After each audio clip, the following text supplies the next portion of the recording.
Hi, I'm Casey, but most of you know me around the web as Cartoon12 or ToonGal12 here on YouTube, and as my username suggests, I love cartoons. Even as an adult, I still prefer animated movies and shows to live-action ones, and I also like listening to people's opinions about their favorite episodes, so I thought, why not make a few top 10 lists of my own? I'd be interested to hear if anyone agrees or disagrees with my choices and see if people can point out some things that I might not have considered before. So for this top 10 list, I'm going to feature one of my favorite cartoon shows, Ed, Edd, and Eddy. Created by Danny Anatusi, the show revolved around three boys who all happen to have the same name, with strong but dull-witted Ed, inventor and neat freak Double D, and self-proclaimed leader and con artist Eddy. This oddball trio were constantly coming up with scams and get-rich-quick schemes to buy candy, most notably jawbreakers. But of course, things almost never went as planned, leading to all sorts of wacky hijinks. And yet, for all their failures, you can't help but root for them as they constantly get up and try again, and the various contraptions and ideas they came up with were nothing short of inventive and creative.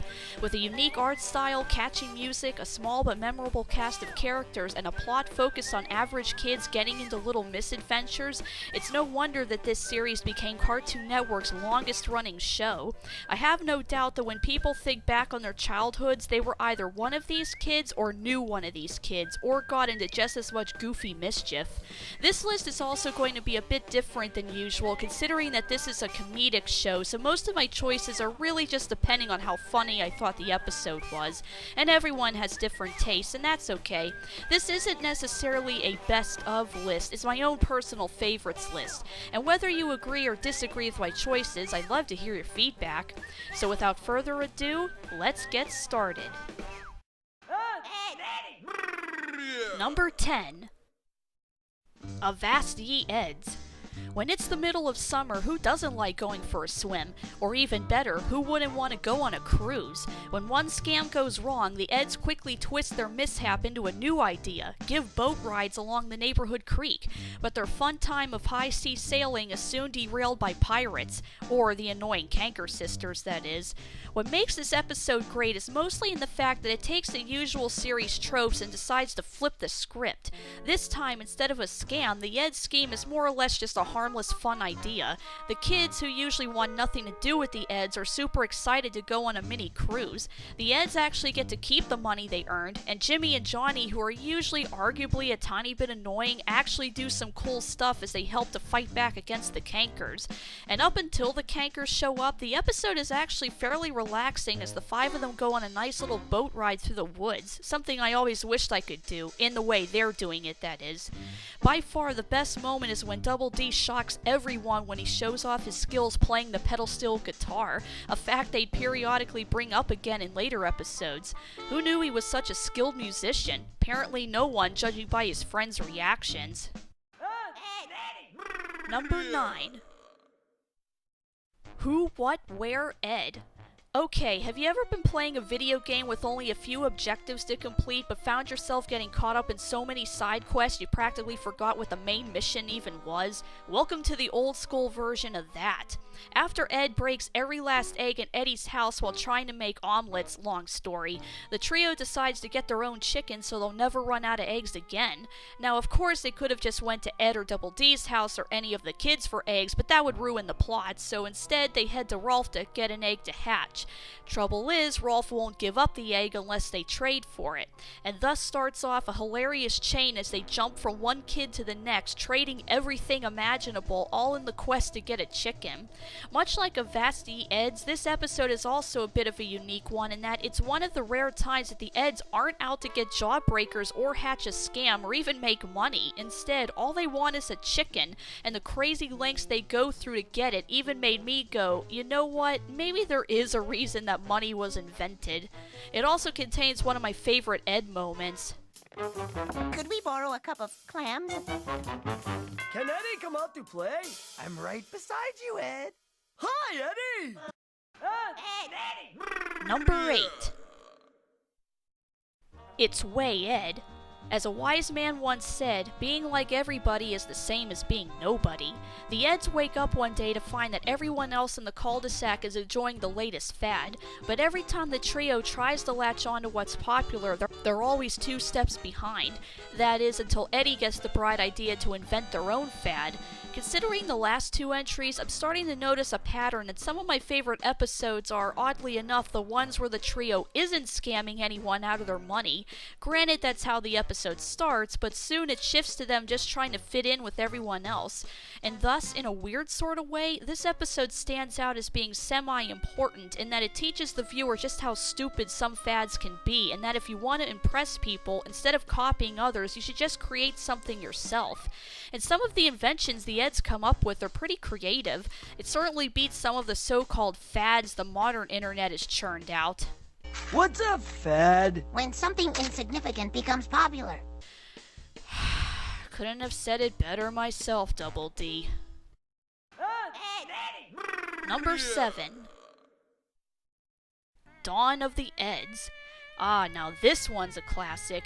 You know an episode's famous when you have an entire level dedicated to it in the official video game. The Eds are busy collecting as many bottles as they can to take to a recycling center for cash when they come across a poster for a new sci-fi movie that's also R-rated. It's not fair!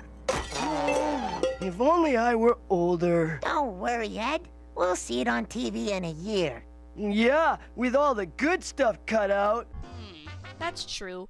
Don't worry, you could just cash in those bottles for a Netflix account.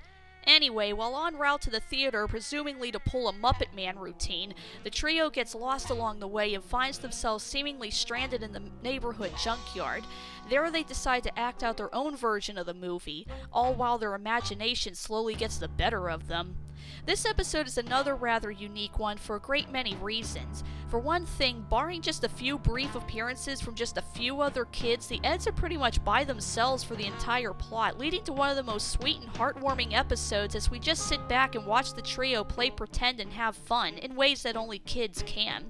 No scams, no mishaps, just innocent make-believe, which makes me wonder that the Eds would arguably have a much easier time if everyone like Sarah, Kevin, or the Cankers just left them alone. And speaking of the Cankers, this is the only instance I can think of where they decided to terrorize someone other than the Eds, to which the Eds actually fight back, which is virtually unheard of for this show. And finally, maybe it's just me, but this is probably the smartest and most articulate that we've ever seen Ed act. For the better part of the episode, he takes charge of the group, dictating what they do and where to go, all while narrating their adventure as only B-movies can. Anytime you mention old monster movies, Ed suddenly becomes the expert in the room, and it's a facet of his character that I think people tend to forget about. Bottom line, this is an episode that doesn't seem very special at first until you realize that the mere act of the trio just having pure fun and playing pretend is what makes it so unique. Number 6. Honor Thy Ed. And yet another episode that made it into the video game, and for good reason. After rumors begin spreading about an abandoned house and how it's supposedly haunted, the Eds are dared to go inside with a jawbreaker as the reward. But after becoming locked inside and after weird things begin to happen, the Eds start to wonder if the house really is haunted. Or is there something even more sinister at work? This episode is a little cliche, but has all the stereotypical Scooby-Doo-ish pratfalls, traps, and secret passages hidden throughout the house, making me wish that the series featured more episodes with the Haunted Mansion, as this place is ripe with plenty of story potential. Also, who doesn't want to live in a house with a huge library and its own built-in roller coaster? Plus, we get great moments like this. Double D, let me poke your brain. Tell me that didn't happen. That didn't happen! Big butt, so what? Where's the room going? Where am I going? Help! The staircase is eating me! What? Desk, do you know how long I have been waiting? All in all, this is a great episode to put on around Halloween time. Number 5. Mirror, Mirror on the Ed. Out of all the episodes that I hear get brought up a lot, I'm surprised no one ever seems to talk about this one, because this is one of the best examples of a character study that I can think of. The Eds are up to their usual shenanigans when they come across the neighborhood kids playing Truth or Dare. One thing leads to another, and pretty soon the Eds are dared into acting like each other? From then on, we get a typical episode, except now Ed is pretending to be Eddy, Double D is Ed, and Eddy is Double D. Confused yet?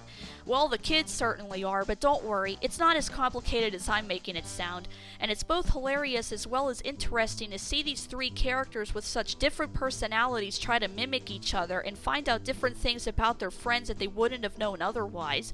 And the strange thing is, they're really, really good at it. I have no doubt that the voice actors were having a blast playing each other's characters, and some of them sound eerily close, especially Ed playing Eddy and Double D mimicking Ed. It just goes to show how distinct each of the Eds are, and had the voice actors been cast under different roles, well, maybe the Eds would have turned out more like this. Truth or dare? Okay, dare, Ed. Okay, I dare you, Eddy, to sprout the wings of a bat and stomp like a zombie while whistling row, row, row your boat to a car wash. Ed, try a more reasonable dare, please. Why, I'd be flattered if you were to mimic me. Let's see. Where do I start? Oh dear, the insanitary. My skinny arms cannot bear the weight. Oh, I know. I'll move it with my brain. Very well. Let's see now. Butter toast. Please, just I and you. Ed, now that they've left, let's make fun of Eddy behind his back. Like we always do? Aha! I knew it! You're so gullible, Eddy. Or as Ed would say, gravy. Wait for me! I'm slow and out of shape! The stupid bird stole my quarter. Go away with it, stupid. Now what? I'm thinking! Can I think? No! Number 4. Look Into My Eds. When Double D receives a package in the mail, he opens it to find it's a book about psychology, and included is a spinning wheel used to hypnotize people. And after seeing how effective it is, Eddy sets off on a crusade to bend the entire neighborhood to his whims. After having the Eds be constantly bullied or left out or put down by the other kids, or at least Sarah and Kevin, it's really satisfying to watch the Eds get back at them for once. Of course, had this show been a bit more serious, the prospect of Eddy mind-controlling the entire neighborhood could have gotten pretty dark, but thankfully his scheming is reduced to just harmless pranks, and while I really wish he could have hypnotized the Cankers, it makes sense that they'd be the ones to finally end things. But at least we get some pretty funny moments as each kid is turned into all sorts of weird stuff, which that's not how hypnotism works, but whatever, cartoon logic. Even more hilarious is when the wheel doesn't work on Johnny, but it does change Plank apparently. But the absolute best is when Ed takes the reins and puts Rolf into a trance. Number 3.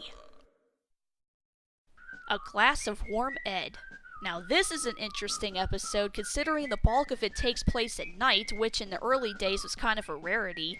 It all starts when Double D wakes up in the middle of the night to discover an intruder in his house. Oh, don't worry, it's just Ed, and he's sleepwalking? And eating everyone's food, apparently. And pretty soon it's up to Double D and Eddy to put a stop to Ed's nightly excursions before he devours the entire neighborhood.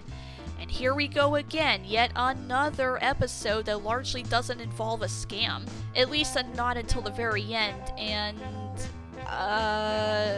yeah, let's just say this plot makes you gain and lose your appetite at the same time. But on the plus side, sometimes the simplest plots yield the funniest results, and this episode has no shortage of hilarious moments. I've got a cactus! Don't make me use this! You ain't Jim! It's Ed! Who turned off the sun? Good! He cares! What is that hideous odor? Santa? Huh. Oh, Jim got a haircut. Number 2. Once Upon an Ed. Okay, so our episode opens with some unbelievable or strange event. In this case, the Eds are stuck in the wall of Johnny 2x4's house, and then the main characters have to try and explain what happened, but each person has their own wildly different version of events. Now, where have we heard this scenario before? Heck, between this, Johnny Bravo, Powerpuff Girls, Codename Kids Next Door, and Time Squad, I think almost every Cartoon Network show did their take on the Rashomon plot at some point. But as cliche as it is, it can still be entertaining when executed right, and this is one of the better examples. Much like Mirror Mirror on the Ed, this is another episode that serves as a great window into each of the Eds and how they perceive the world and what they really think of the neighborhood kids. Eddy's, of course, is nothing but an ego trip filled with over-exaggerations of all the kids that are even more warped than usual. Double D, naturally, is the most truthful, but even he's not above over-embellishing just a little. And then there's Ed. And let's just say his version's, creative? Can you take a wild guess which story was my favorite? Gracious Ed, what an enchanted world you live in. And my number one favorite episode of Ed, Edd n Eddy is 1 + 1 = Ed. Ed, Edd n Eddy meets the Twilight Zone. That's the only way to describe this. Plenty of cartoons have broken the fourth wall before, but this one seeks to destroy it completely. It all begins with the Eds doing a little spring cleaning, and naturally Double D tries to turn this into an opportunity to learn. Little did he know what he was getting himself into, because one thing leads to another, and pretty soon all of reality is falling apart around them. So why does this one take the number one spot? Mainly for its sheer insanity. From flat trees to a three-headed Rolf to portable holes to eating the sun, nothing is off limits, and every dimension-shattering action is more weird and creative than the last. And while Dawn of the Eds was clearly a game of make-believe, this one makes you wonder if the Eds really did enter another dimension.